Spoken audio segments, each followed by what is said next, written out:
فروش عمده پالت پلاستیکی. پالت پلاستیکی معمولاً به صورت عمده به فروش می رود.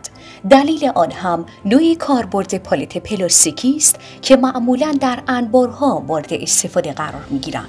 شرکت‌ها و کارخانه‌های تولید زیادی اقدام به فروش عمده پالت پلاستیکی می‌کنند که شرکت پتروپالت کاسپیان هم یکی از بزرگترین و قدیمی‌ترین تولید کنندگان و فروشندگان انواع پالت پلاستیکی و مصنوعات پلاستیکی می‌باشد.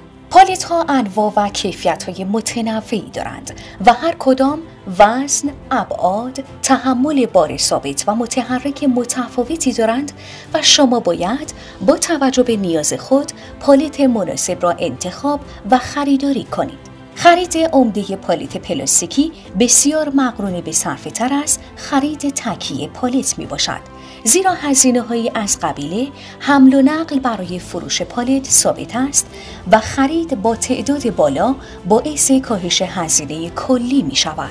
همچنین هزینه بارگیری و تخلیه و چیدمان پالت در انبار نیز با خرید عمده کاهش قابل توجهی پیدا می کند. شما می توانید انواع پالت های استاندارد را خریداری کرده و یک بار هزینه انتقال پالت از کارخانه تولید کننده به انبار خود را پرداخت کنید. ضمناً خرید یک باره باعث کاهش احتمال صدمه دیدن پالت هنگام بارگیری و تخلیه و جابجایی می شود.